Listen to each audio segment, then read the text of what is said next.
Ya, baik, selamat pagi mahasiswa sekalian. Selamat bertemu kembali pada mata kuliah kita penilaian status gizi. Pada kali ini kita akan belajar tentang topik konsep penilaian status gizi.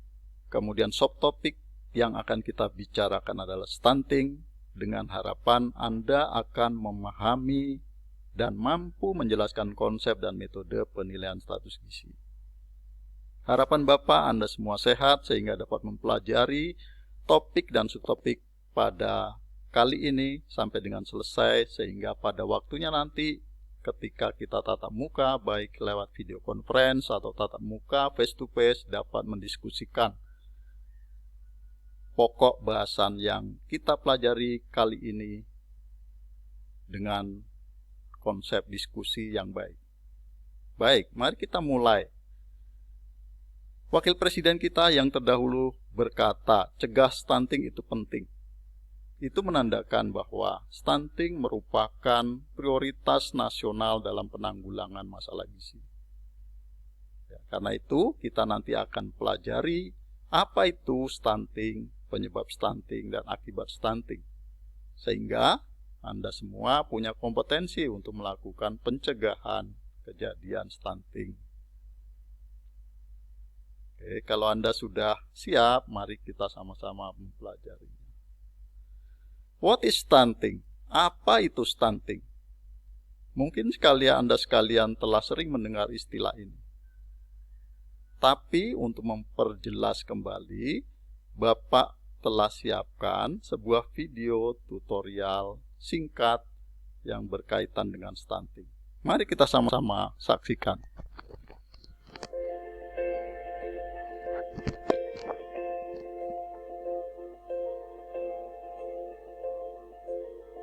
There is mystery in every new life, and new parents look forward to all of their child's firsts.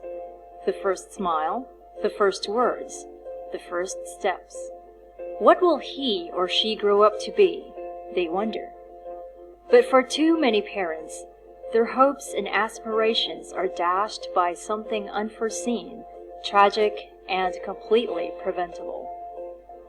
In 2012, an estimated 6.6 million children under the age of 5 died, mainly in resource-poor countries. Nearly half of those deaths, 45%, were attributed to undernutrition. For every child who perishes from undernutrition, many more never achieve their full growth and development potential. A staggering 162 million children under 5 were affected by stunting in 2012 alone. Stunting cannot be cured, but it can be prevented. In 2012, the World Health Assembly set a global target to reduce the numbers of stunted children by 40% by the year 2025.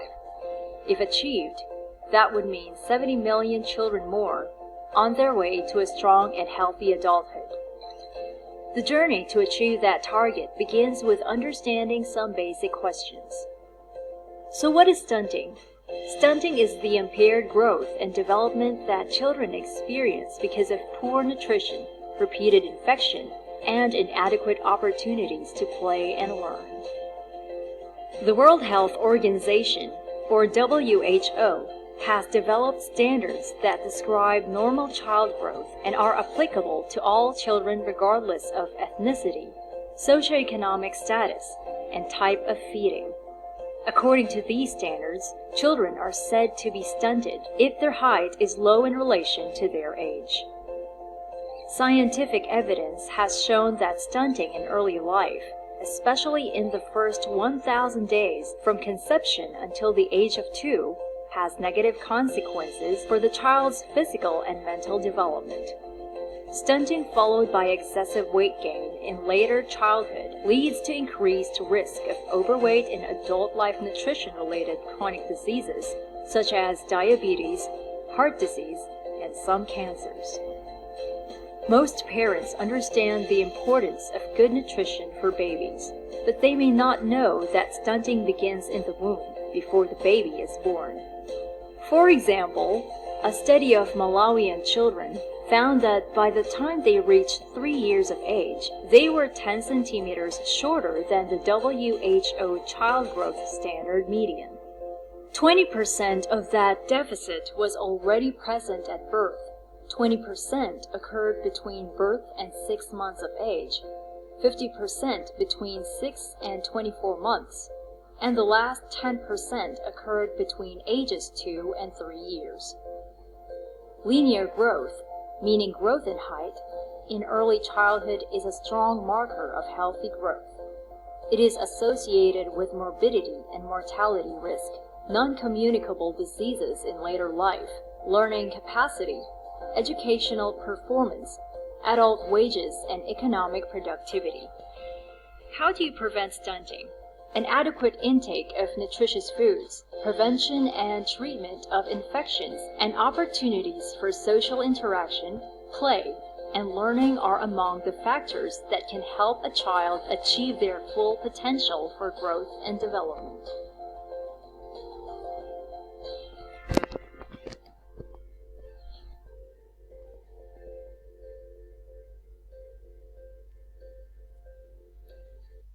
Ya, baik. Telah sama-sama kita saksikan apa itu stunting. Bapak berharap mahasiswa sekalian sekarang mulai mengerti apa itu stunting. Nah, kalau dari video yang barusan kita saksikan, kita bisa ambil kesimpulan sebagai berikut. Stunting adalah gangguan pertumbuhan dan perkembangan yang dialami anak-anak akibat gizi buruk, infeksi berulang, dan stimulasi psikososial yang tidak memadai. Jadi kata kuncinya adalah stunting merupakan proses pertumbuhan yang terganggu pada saat anak-anak. Tadi lebih jelas dilihat, anak-anak itu adalah yang 1000 hari pertama kehidupan. Artinya mulai janin, konsepsi sampai dengan usia 2 tahun. Bagaimana? Lebih jelas sekarang? Baik. Kemudian ada istilah lain yang Anda juga mungkin sering mendengarnya, yaitu stunted. Apa itu stunted?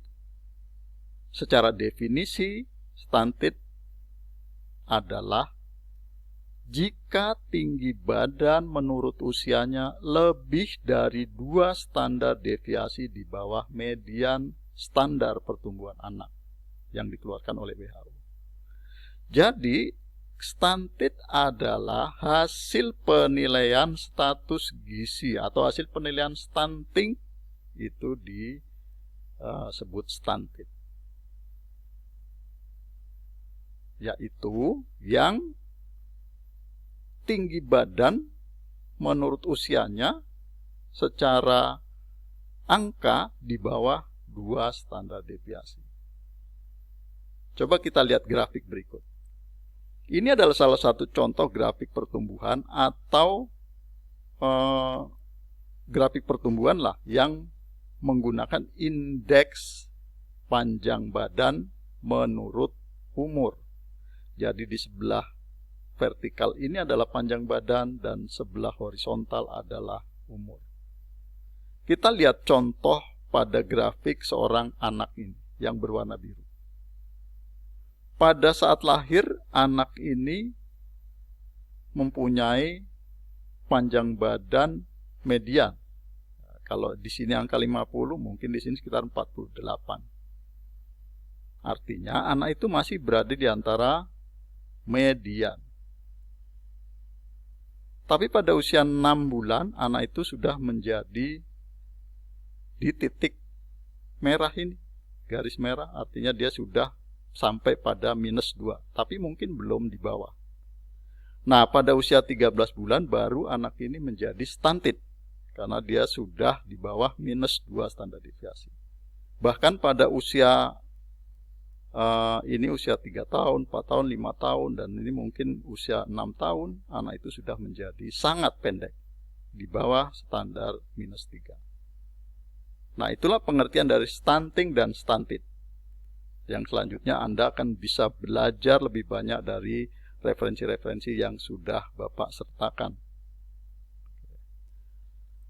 Kemudian kalau dilihat dari video yang tadi, kita juga bisa tahu bahwa angkanya cukup dramatis. Pada saat lahir anak-anak itu sudah ada yang stunting, artinya 20%. Kemudian antara lahir sampai usia 6 bulan meningkat ada 20% dan paling banyak di usia 6-24%. Angka ini tidak jauh berbeda dengan angka yang ada di Indonesia.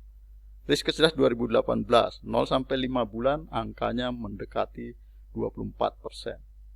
Dan angka untuk usia 12-23 bulan ada sekitar 37 lebih.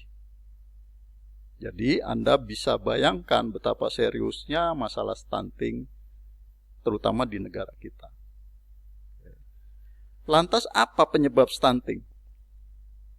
Anda lebih banyak akan belajar lewat video yang kurang lebih durasinya 7 menit ini. Nanti silahkan Anda tonton dan pelajari video ini.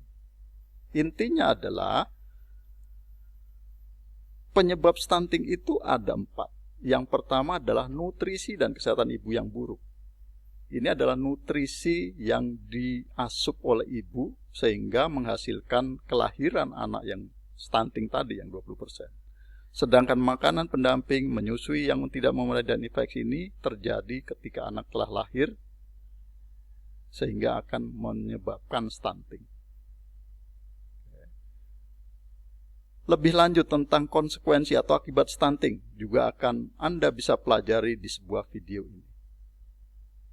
Dari hasil video ini Bapak ringkas bahwa konsekuensinya adalah berkaitan dengan perkembangan, dalam hal ini adalah perkembangan vocabulary, nonverbal, kognitif. Itu anak-anak yang stunted akan lebih rendah dibandingkan dengan anak-anak yang non-stunted. Konsekuensi yang lebih jauh tentu saja pada produktivitas ekonomi. 1,4% loss in economic productivity. Jadi Anda bisa bayangkan sekarang dengan besarnya masalah stunting yang kita hadapi dengan dampak yang begitu buruk jika terjadi, maka Anda harus belajar ini untuk sedapat mungkin mencegah. Jangan sampai generasi kita banyak yang mengalami stunting. Untuk itu Anda perlu belajar lebih lanjut agar mengetahui lebih banyak tentang stunting. Dan pada mata kuliah lain, nanti di mata kuliah gizi dalam daur kehidupan di semester 4, Anda akan belajar bagaimana melakukan tata laksana stunting. Dan khusus untuk penilaian atau asesmen stuntingnya akan kita pelajari di mata kuliah kita ini, yaitu pada pertemuan ke-6. Jadi Bapak berharap Anda pelajari dengan serius sub pokok bahasan stunting kali ini, dengan harapan Anda menguasai. Seandainya masih ada hal-hal yang perlu didiskusikan, nanti pada saat pembelajaran tatap muka, baik face to face atau video conference, dapat kita diskusikan lebih lanjut apa-apa saja yang masih belum sepenuhnya Anda kuasai. Nah, untuk pelajaran kali ini, Bapak berpesan, ulangi dan pelajari video tutorial kali ini agar Anda menguasai sehingga Anda bisa berdiskusi pada acara selanjutnya. Demikian, terima kasih atas perhatiannya. Wassalamualaikum warahmatullahi wabarakatuh.